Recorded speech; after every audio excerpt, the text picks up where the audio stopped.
kepada DJ Syafiq hafizahullah, ahbabuna fillah, muslimin dan muslimat sidang pendengar yang dirahmati Allah Subhanahu wa taala. Alhamdulillah, segala puji dan syukur kepada Allah Subhanahu wa taala kerana dengan limpahan rahmat, taufik serta hidayah daripada Allah Subhanahu wa taala, sekali lagi pada petang ini kita ke udara untuk kita berbicara berkenaan dengan ahli-ahli syurga yang telah diceritakan oleh Rasulullah sallallahu alaihi wasallam, kedudukan dan maqamat setiap orang daripada mereka. Dan pada hari ini kita akan berbicara berkenaan dengan Ja'far bin Abi Talib radhiyallahu taala anhu. Dalam sebuah hadis Rasulullah sallallahu alaihi wasallam pernah bersabda yang mafhumnya, aku melihat Ja'far berada di syurga. Dia memiliki dua sayap yang berlumuran darah, dan sayap itu berbulu dengan gemilau cahaya. Masya Allah. Itu di antara maklumat berkenaan dengan Sayyidina Ja'far bin Abi Talib yang Nabi SAW telah pun ditunjukkan kepada baginda kedudukan Sayyidina Ja'far di dalam syurga Allah, dan bagaimana Allah anugerahkan kepada Sayyidina Ja'far ini dengan dua sayap. Itu yang kita akan bicarakan pada petang ini. Ahbabuna fillah, muslimin dan muslimat sidang pendengar yang dirahmati Allah. Dari kalangan Bani Abdul Manaf ada 5 orang yang amat mirip dengan Rasulullah sallallahu alaihi wasallam, sehinggalah kalau tidak diperhatikan dengan betul-betul, seringkali orang tidak dapat membezakan antara Rasulullah sallallahu alaihi wasallam dan 5 orang tersebut, yang mana kelima-lima orang itu merupakan kaum kerabat baginda sallallahu alaihi wasallam daripada Bani Abdul Manaf. Mereka adalah Abu Sufyan bin Al-Haris bin Abdul Muttalib yang dahulunya telah pun kita bicarakan dalam siri-siri kita yang lalu. Beliau adalah sepupu kepada Rasulullah sallallahu alaihi wasallam dan juga saudara susuan kepada baginda Nabi sallallahu alaihi wasallam. Yang berikutnya ialah Al-Fadlu bin Al-Abbas bin Abdul Muttalib, juga sepupu Rasulullah sallallahu alaihi wasallam. Yang berikutnya ialah As-Sa'ib bin Ubaid bin Abdi Yazid bin Hashim, iaitu datuknya kepada Imamuna Imam Syafi'i rahimahullahu ta'ala anhu. Yang berikutnya ialah Al-Hasan bin Ali bin Abi Talib radhiyallahu ta'ala anhu, yang merupakan cucu kepada Rasulullah sallallahu alaihi wasallam. Bahkan daripada kelima-lima orang yang kita sebutkan tadi, Al-Hasan bin Ali merupakan orang yang paling mirip dengan Rasulullah sallallahu alaihi wasallam. Dan berikutnya ialah Ja'far bin Abi Talib. Dia adalah saudara kepada Amirul Mukminin Ali bin Abi Talib, dan beliau juga merupakan sepupu kepada Rasulullah sallallahu alaihi wasallam. Maka pada kali ini kita akan berbicara berkenaan dengan Ja'far, bagaimana hal keadaan beliau.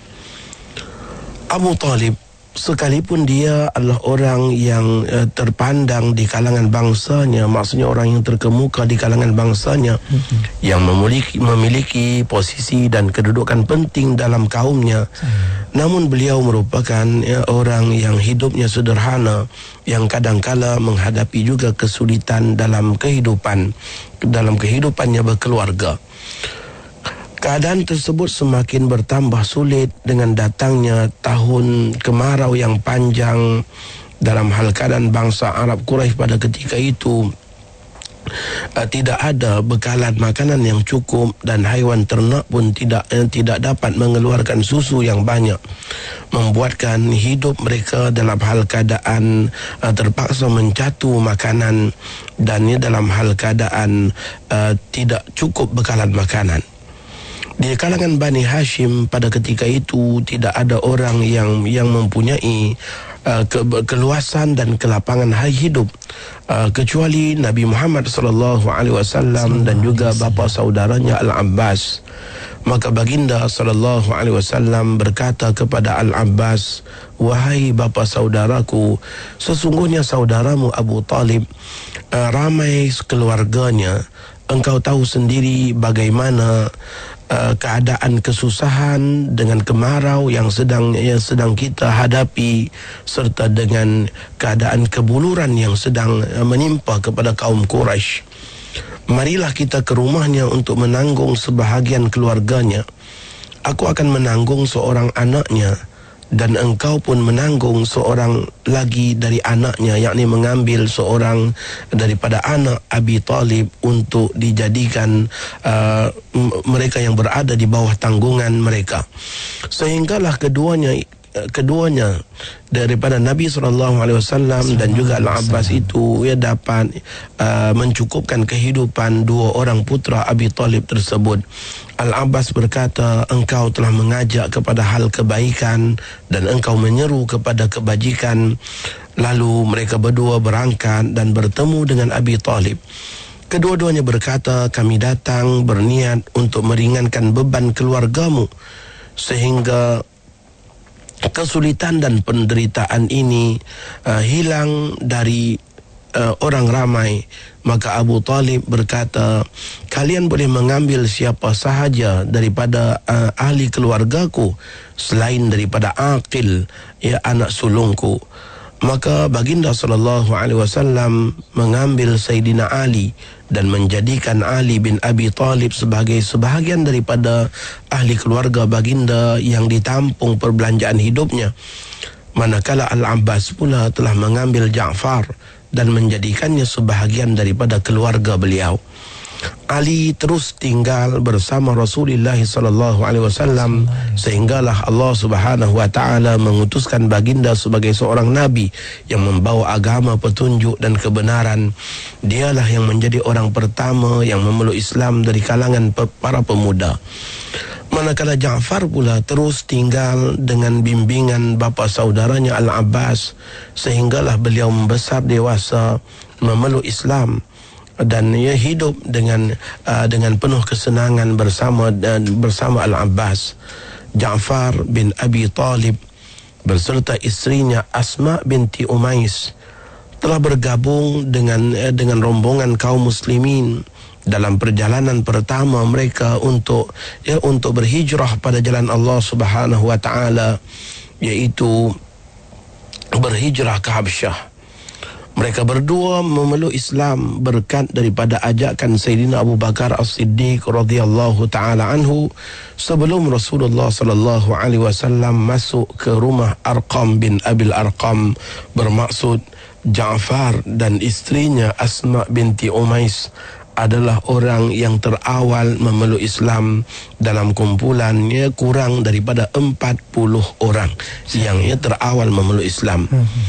Pemuda daripada Bani Hashim ini bersama istrinya telah merasakan bagaimana peritnya siksaan dan tekanan yang dilakukan oleh orang-orang Quraisy sebagaimana yang dirasakan oleh kaum muslimin yang lain. Mereka mampu bersabar atas siksaan itu kerana keduanya menyedari bahawa jalan menuju syurga dipenuhi dengan duri dan syarat dengan hal-hal yang menyakitkan. Akan tetapi yang membuatkan mereka rasa perit sekali sebagaimana yang dirasakan oleh sahabat mereka yang lain dari kaum muslimin adalah bangsa mereka sendiri, iaitu Quraisy, telah menghalang mereka untuk melakukan ibadah dan untuk merasakan kelazatan rehat dalam ibadat. Mereka sanggup menanggung berbagai derita yang dilakukan oleh orang Quraisy. Apa yang tidak sanggup mereka tanggung ialah mereka tidak tertahan lagi dengan hal keadaan Quraisy yang menyekat mereka untuk beribadah, mendekatkan diri kepada Allah Subhanahu wa taala. Bangsa Quraisy yang selalu memerhatikan dan mengawasi mereka, bagaikan setiap hembusan nafas mereka itu diperhatikan. Maka mereka amat risau dan juga rasa kecewa sekali kerana tidak dapat beribadah dengan aman dan lazatnya beribadah. Maka pada saat itulah Ja'far bin Abi Talib bertemu Rasulullah sallallahu alaihi wasallam. Beliau meminta izin kepada Rasulullah sallallahu alaihi wasallam untuk berhijrah bersama istrinya dan beberapa orang sahabat lainnya ke Habsyah Rasulullah SAW pun mengizinkan, walaupun berat hati baginda SAW untuk melepaskan Ja'far dan para sahabatnya untuk berhijrah, namun baginda SAW merelakan juga, walaupun baginda sangat sedih. Yang membuatkan Rasulullah SAW sangat bersedih atasnya para sahabatnya yang suci dan baik itu adalah kerana mereka akan meninggalkan kampung halaman mereka. Mereka bersedia meninggalkan tempat di mana mereka bermain di waktu kecil, tanah air di mana mereka membesar menjadi remaja. Mereka tinggalkan kampungnya tanpa kesalahan yang mereka perbuat, kecuali hanyalah kerana mereka adalah tergolong di kalangan orang yang mengakui Tuhan kami adalah Allah. Akan tetapi baginda SAW pada saat itu tidak mempunyai kekuatan, tidak mempunyai daya untuk menolak kesiksaan dan juga tekanan yang dilakukan oleh bangsa Quraisy. Maka baginda SAW merelakan para sahabatnya untuk berhijrah.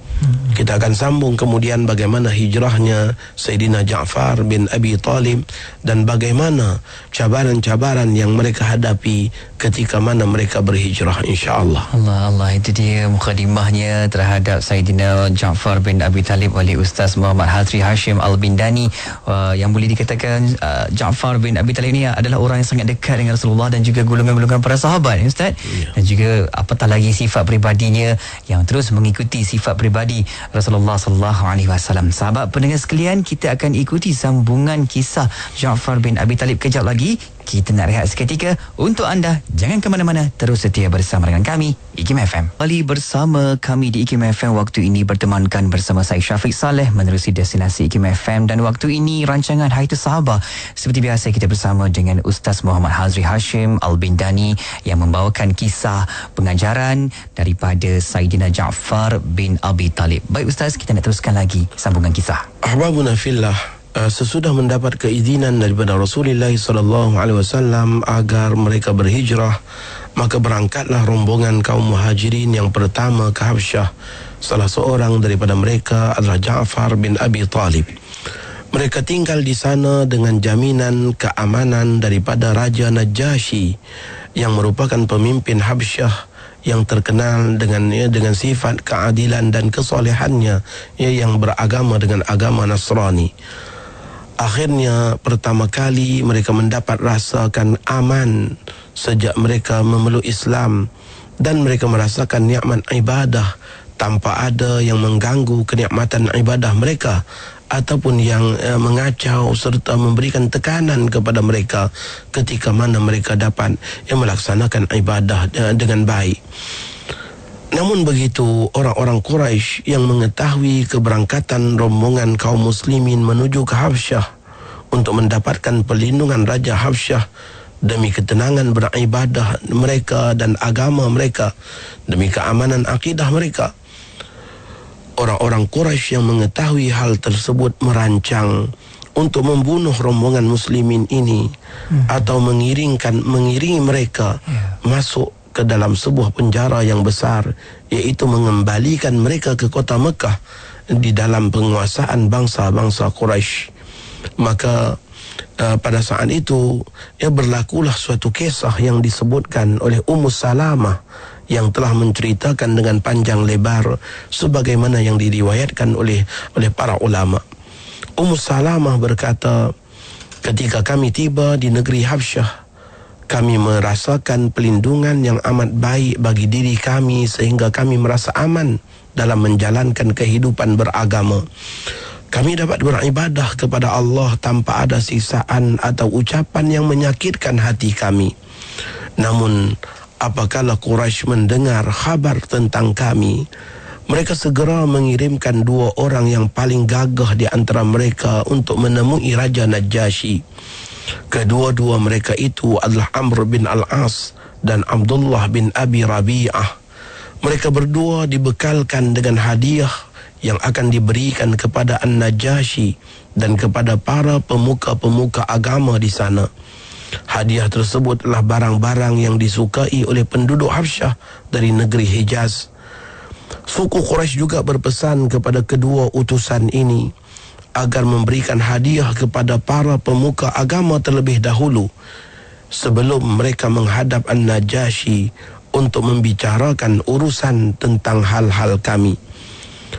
Ketika mana keduanya tiba di Habsyah, mereka menemui para pemuka agama, tokoh-tokoh agama, dan memberikan kepada mereka hadiah-hadiah yang banyak.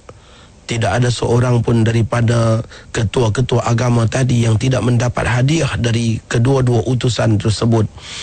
Dan mereka pula berpesan kepada tokoh-tokoh agama dan penasihat Najashi dengan mengatakan bahawa ada beberapa orang yang kurang akal dari kalangan kami yang datang berlindung di negara raja kalian. Mereka telah keluar daripada agama bapa dan nenek moyang mereka, dan mereka keluar dari kaum mereka.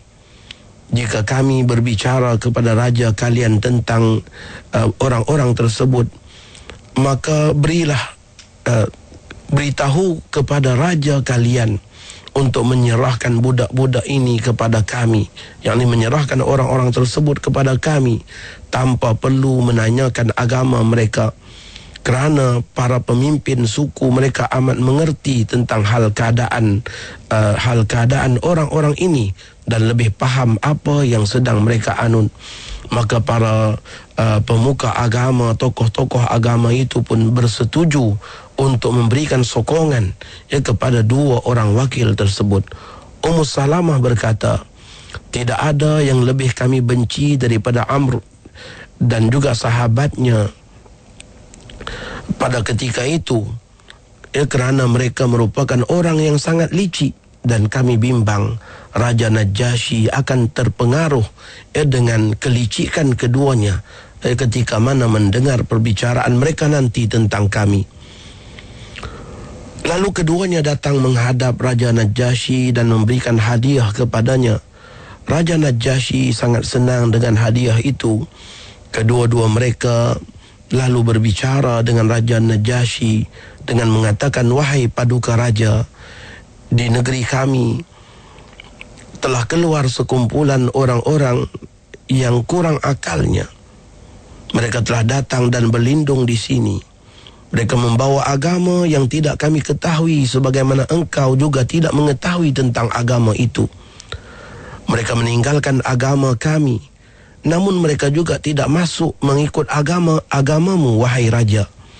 Kami diutus untuk menghadapmu oleh orang tua mereka, bapa saudara dan ibu saudara mereka, keluarga mereka, yang menyeru agar engkau memperkenankan untuk dihantar pulang orang-orang ini kepada mereka, dan mereka adalah manusia yang paling tahu tentang fitnah yang sedang melanda orang-orang lemah ini.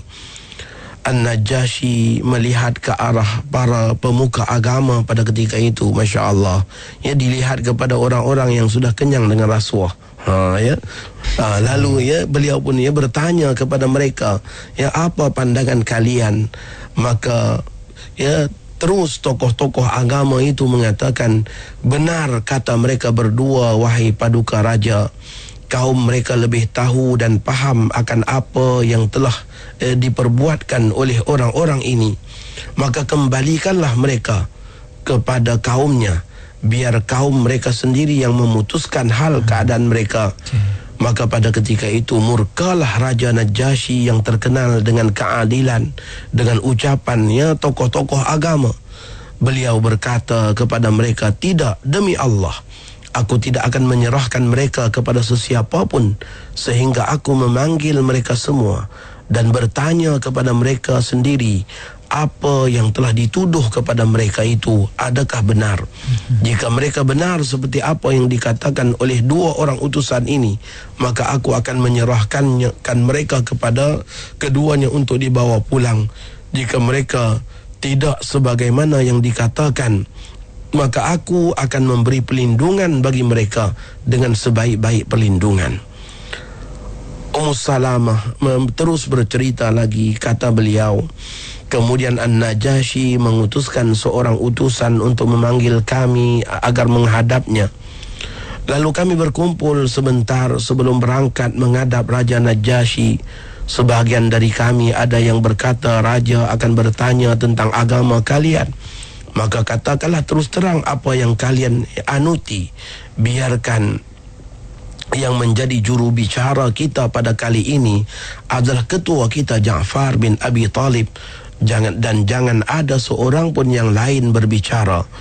Ummu Salamah bercerita lagi, kemudian kami berangkat untuk menghadap Raja Najasyi, dan kami dapati beliau juga telah mengundang seluruh ketua-ketua dan tokoh-tokoh agama yang memenuhi dewan pada ketika itu.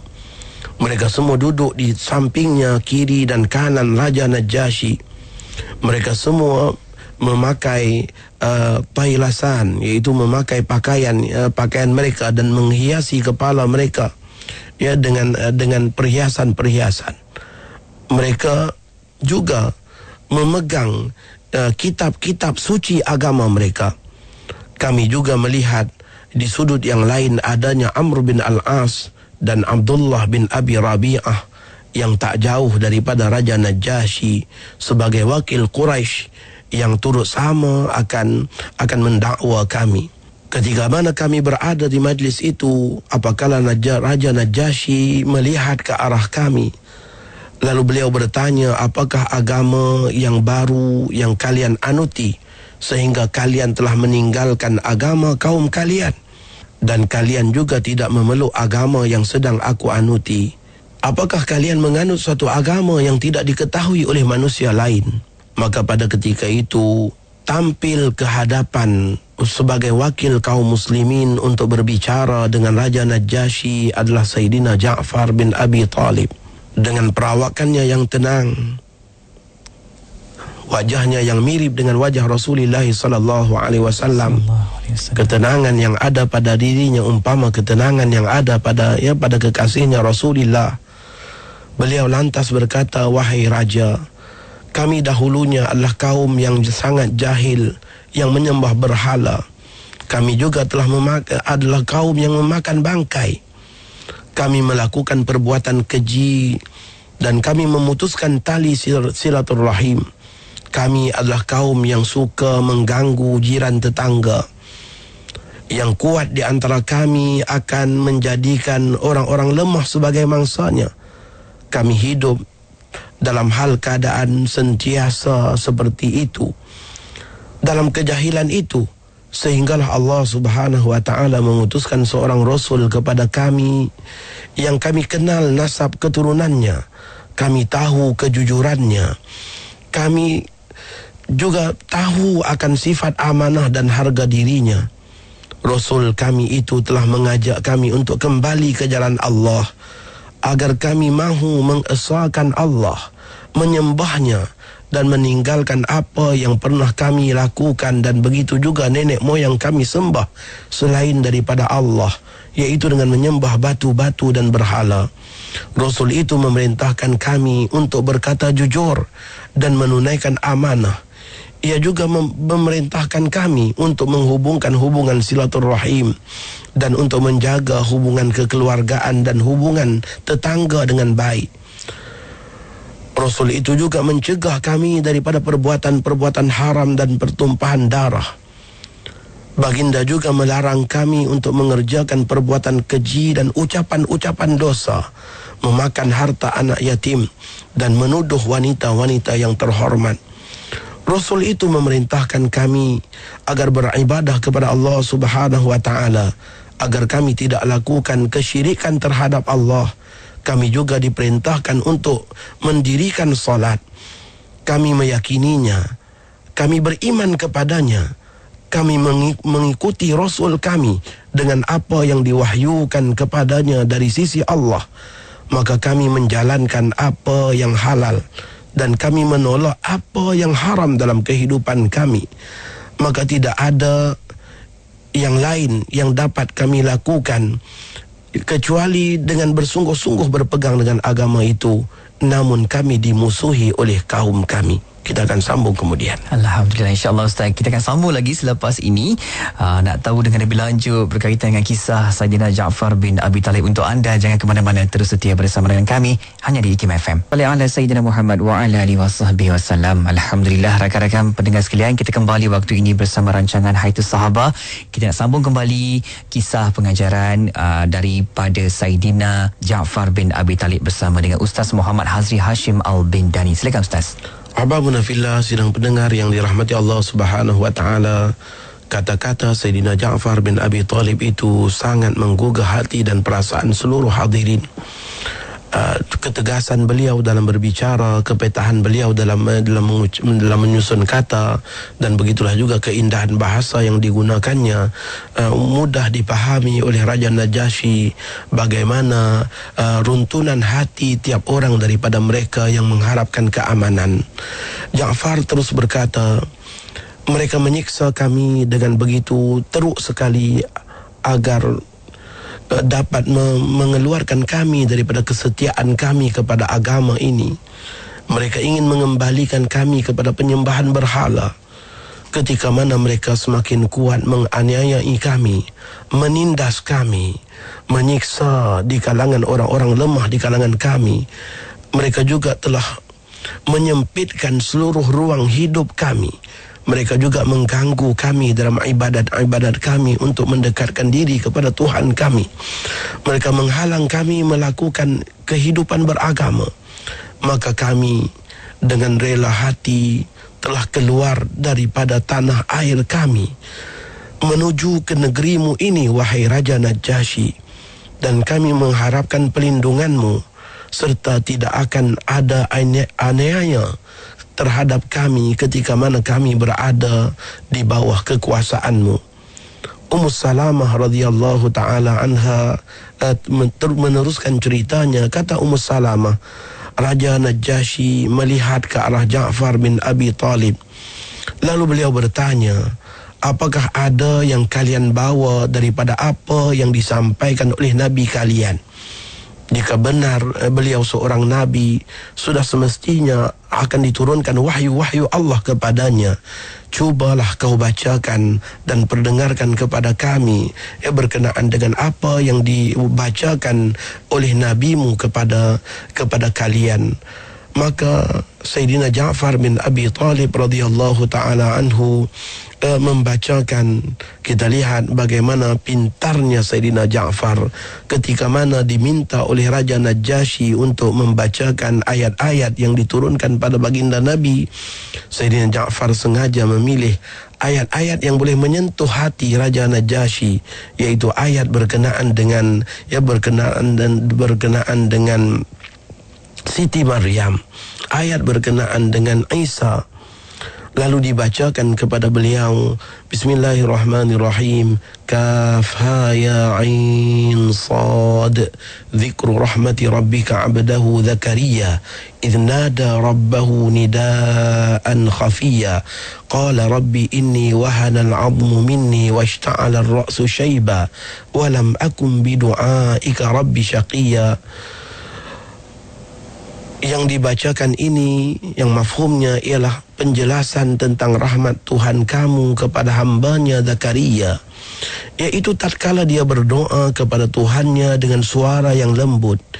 Ia berkata, wahai Tuhanku, sesungguhnya tulangku telah lemah dan kepalaku telah ditumbuhi uban, dan aku belum pernah kecewa dalam berdoa kepadamu, wahai Tuhanku. Ja'far terus membaca ayat demi ayat sehinggalah sampai kepada bahagian tertentu yang menyebutkan tentang Siti Maryam dan menyebutkan tentang kisah fitnah terhadap Siti Maryam dan bagaimana kisah tentang Nabi Isa alaihissalam.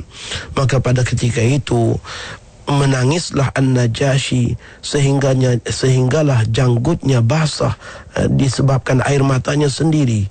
Dan begitulah juga tokoh-tokoh agamawan yang ada yang sedang memegang kitab masing-masing juga menangis sehingga basah kitab-kitab mereka. Mereka semua menangis ketika mana mendengar kalam Allah Subhanahu wa ta'ala yang begitu indah yang telah diperdengarkan oleh Sayyidina Ja'far bin Abi Talib. Maka pada saat itu Raja Najasyi berkata kepada kami semua, kata Ummu Salamah, apa yang dibawa oleh Nabi kalian dan apa yang dibawa oleh Isa ibnu Maryam adalah berasal dari sumber cahaya yang sama, iaitu daripada Allah Tuhan yang Esa.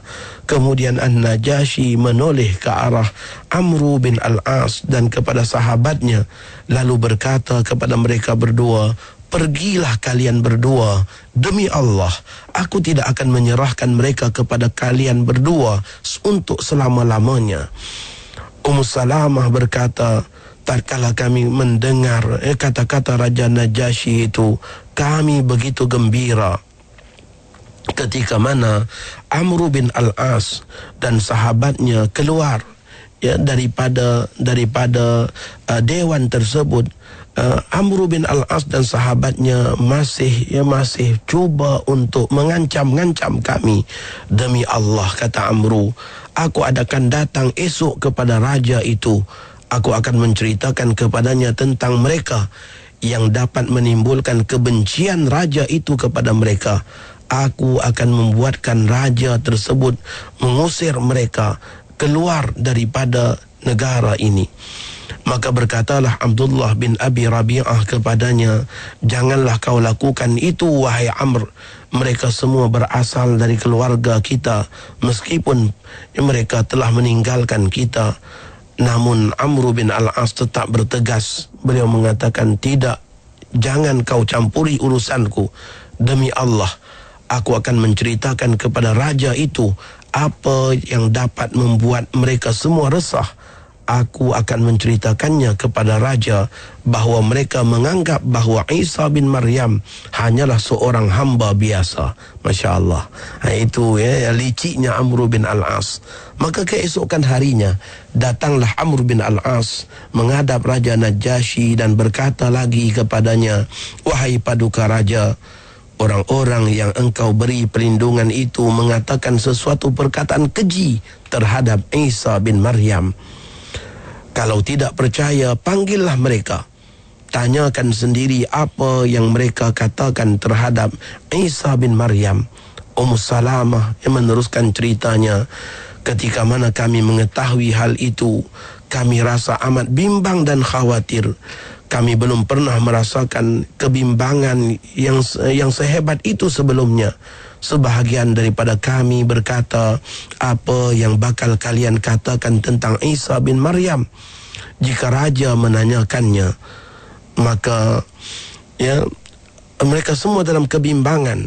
Lalu ada di kalangan mereka yang menjawab, demi Allah, kami tidak akan menjawab kecuali seperti apa yang telah Allah firmankan. Kami tidak akan keluar dari perintahnya, meskipun hanya sehujung jari kami. Sebagaimana yang disampaikan oleh Nabi kami, kami akan berbicara dengan pasti tentang Isa sebagaimana yang diceritakan oleh Nabi Muhammad SAW, bagaimana kesudahannya dan bagaimana kesudahan hidupnya Sayyidina Ja'far ini. InsyaAllah kita akan sambung dalam siri yang akan datang, kerana kesuntukan masa kita pada hari ini. InsyaAllah kita akan sambung kemudian. Allah, itu dia Ustaz dah umumkan ada sambungan kisah. Jadi kisah daripada Sayyidina Ja'far bin Abi Talib. Untuk anda pastikan terus setia dengarkan sambungan rancangan Harta Sabah ini. Pada minggu hadapan insyaAllah kita akan kembali untuk ceritakan lagi, Ustaz akan ceritakan lagi kisah pengajaran dari Sayyidina Ja'far bin Abi Talib. Baik Ustaz, di hujung ni doa daripada Ustaz, silakan. Bismillahirrahmanirrahim. Alhamdulillahirabbil alamin wassalatu wassalamu ala asyrafil anbiya'i wal mursalin sayyidina Muhammad wa ala alihi wa sahbihi ajma'in.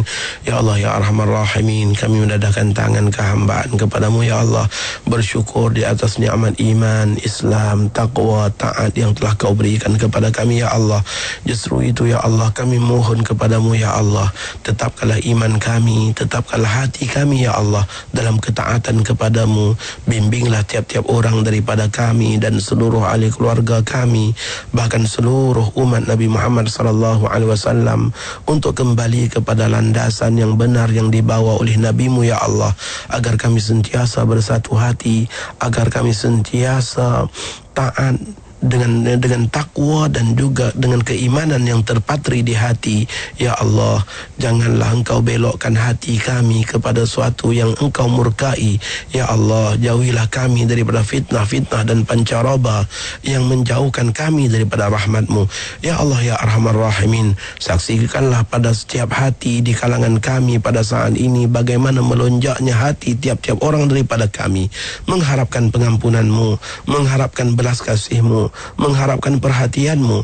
Pandanglah kepada kami ya Allah dengan pandangan rahmat yang menyebabkan leburnya dosa-dosa kami, pandangan rahmat yang menyebabkan terampunnya kesalahan-kesalahan kami, pandangan rahmat yang menyebabkan terangkatnya darjat dan kemuliaan kami, pandangan rahmat yang menyebabkan kami tergolong di kalangan hamba-Mu yang Engkau redai. Ya Allah, redailah kami dan jadikanlah Nabi Muhammad meredai kami. Ya Allah, restuilah kami dan jadikanlah Nabi Muhammad merestui kami. Ya Allah, ya Arhamar Rahimin, kami sentiasa mengharapkan dengan bacaan-bacaan kisah demi kisah para sahabat yang mencintai Nabi-Mu dan mencintai agama-Mu, agar menghubungkan hubungan kasih kami dengan mereka, menghubungkan cinta kami kepada mereka, menghubungkan hati kami kepada mereka, yang mana kami boleh tagih kepadamu ya Allah akan janji Nabi-Mu, almar'u ma'aman ahab, seseorang itu akan bersama dengan orang yang dia kasihi. Ya Allah, saksikanlah pada saat ini betapa hati setiap orang daripada kami mencintai Nabi-Mu, mencintai para sahabatnya, mencintai kekasih-kekasihnya. Dari itu ya Allah, Kau rapatkanlah kami kepada mereka, satukanlah kami dengan mereka, dan kumpulkanlah kami dalam kumpulan mereka ya Arhamar Rahimin. Amankanlah negara kami ya Allah, ya kasratal barakah, ya wa kasratal atiyah. Anugerahkanlah keberkatan dan kerahmatan buat negara kami, keamanan buat negara kami. Satukanlah hati seluruh kaum muslimin dan jauhilah kami daripada fitnah perpecahan. Rabbana atina fid dunya hasanah wa fil akhirati hasanah wa qina adzaban nar. Wa sallallahu ala sayyidina Muhammad wa ala alihi wa sahbihi wa baraka wa sallam. Walhamdulillahirabbil alamin. Taqabbalallahu minkum. Minna wa minkum taqabbal ya karim.